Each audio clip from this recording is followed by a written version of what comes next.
किशनगंज में अलीगढ़ मुस्लिम यूनिवर्सिटी का मसला मजलिस के एमपी उठाते हैं। मसाजिद का मसला 500-600 साल की मेहरौली की मस्जिद को शहीद कर दिया गया।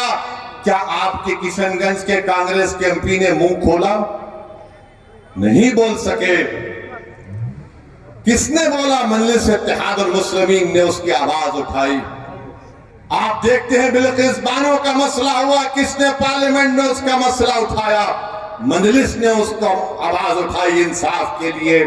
तो मेरे अजीज दोस्तों और बुजुर्गों, मेरी आपसे सिर्फ यही अपील है कि आने वाले लोकसभा के चुनाव में आप मुत्तहदा तौर पर एक अच्छा फैसला लीजिए।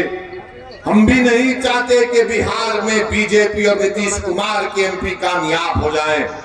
हम तो शुरू से कोशिश कर रहे रोकने की, मगर जो लोग आपका वोट लेकर मोदी के गोद में बैठकर चाय पीते हैं, कभी आप इनसे भी तो पूछो कि तुमने हमारा वोट लेकर तुमने कैसे बीजेपी को सत्ता दे दी बिहार में। मेरे अजीज दोस्तों और बुजुर्गों, आप देख रहे हैं कि कैसे किस तरीके से कभी हमारी मसाजिद को निशाना बनाया जाता है, कभी शरीयत में मदाखलत की बात की जाती है। उत्तराखंड में यूनिफॉर्म सिविल कोड का एक नाम से बिल ला लिया गया, वो यूनिफॉर्म तो है ही नहीं। अब नहीं मालूम नीतीश कुमार क्या करने वाले हैं।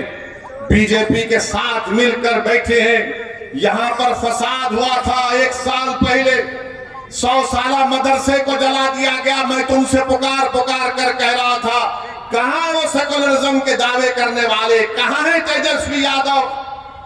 100 साल के मदरसे को जला दिया गया, कोई आवाज नहीं उठी। एक 12 साल के बच्चे को सीवान में पकड़कर उसको 8 दिन जेल में डाल दिया गया, किसी ने आवाज नहीं उठाई। मैं कह रहा था, पुकार रहा था। मेरे भाई याद रखो, अगर तुम्हारे लिए कोई लड़ने वाला नहीं होगा तो जुल्म जारी रहेगा। हमारे वतन अजीज की हकीकत यही है कि जब तक तुम्हारी आवाज नहीं होगी, तुम्हारा कोई पुरसाने हाल नहीं हो सकता है। जब तक तुम्हारा नेता नहीं होगा, कोई तुम्हारा काम नहीं कर सकेगा। आप बताइए, इतनी बड़ी तादाद में सर्वे हो गया, का सेंसस हुआ, जो अख्तर भाई ने मुझे यहां पर बताया कि इतना बड़ा सर्वे यहां पर हुआ सुरजापुरी बरादरी का। अख्तर भाई ने अब कौन क्या करोगे तुम? ये जो दल्लाल फिरते हैं, हमारी कौम के दल्लाल, अरे दल्लालों, अभी तो अपना मुंह काला करके घर में बैठ जाओ। बरसों से धोखा दिया गया, बरसों से धोखा दिया गया। ये मैं नहीं कह रहा हूं, बिहार सरकार कह रही है। सुरजापुरी बरादरी को नौकरी नहीं मिलेगी तो सेकुलरिज्म की कामयाबी है। शेरशाहबादी को नौकरी नहीं मिलेगी तो क्या मोदी को रोका जा रहा है? कुल्हिया बरादरी को हिस्सा नहीं मिल रहा है, मगर तेजस्वी मुख्यमंत्री बनेगा? अरे शर्म करो, अपने बाप का नाम मिटिया मिलीत मत करो। अगर अभी भी तुम्हारे दिलों में जो धोखा देकर चले गए, अगर तुम्हारे दिलों में गीरत बरकरार है, तो सोचो कि किससे धोखा हो रहा है। वोट तुम्हारा, मगर राज किसी और का हो रहा है। कितना वोट लिया सुरजापुरी भाइयों का, कुल्हिया भाइयों का, शेरशाहबादी भाइयों का, और क्या मिलता है?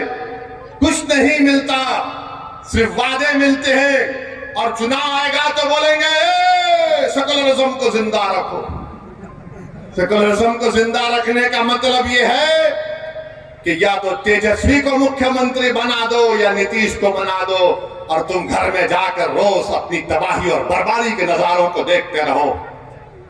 चुनाव आएगा तो बोलेंगे ऐसी वोट काटने आया है, इसको वोट मत दो। तो इसका मतलब यह है कि सीमांचल में नाइंसाफी जारी रहे, लाखों एकड़ जमीन पानी के बहाव में कट जाए, किसानों को उनका हक ना मिले, हमारे बच्चे और बच्चियों को स्कूल और कॉलेज ना मिले।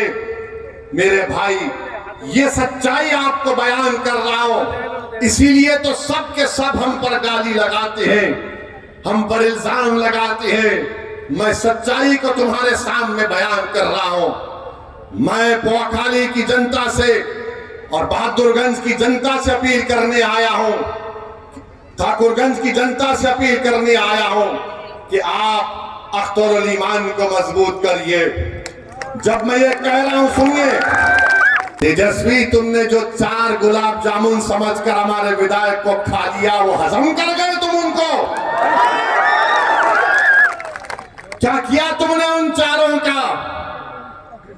कहां मुंह दिखाने के काबिल नहीं रहे वो लोग?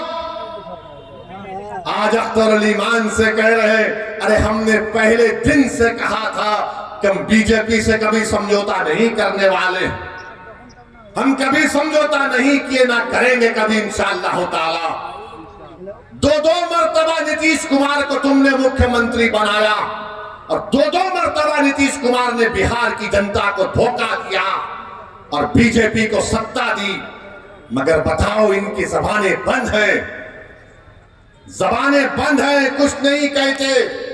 मगर मेरे अजीज दोस्तों और बुजुर्गों, हम आपसे चुनाव में नरेंद्र मोदी के 370 का वो जो दावा कर रहे हैं, उसको रोकने के लिए, सेकुलरिज्म को हकीकी कामयाबी दिलाने के लिए, सीमांचल में इंसाफ की लड़ाई लड़ने के लिए, बिहार के गरीब और मजलूमों के ताकतवर आवाज को पार्लियामेंट में पहुंचाने के लिए, वतन अजीज के गरीब और मजलूम अक़लियतों की आवाज को बिहार से पार्लियामेंट तक भिजाने के लिए तेजस्वी यादव भाई यहीं पर कहा था सीमांचल डेवलपमेंट बोर्ड बनाएंगे, कहा था ना, यही कहा था। हमारी बात का यकीन कर लो, सीमांचल डेवलपमेंट बोर्ड कहां गया? हजम कर गए तुम उसको भी।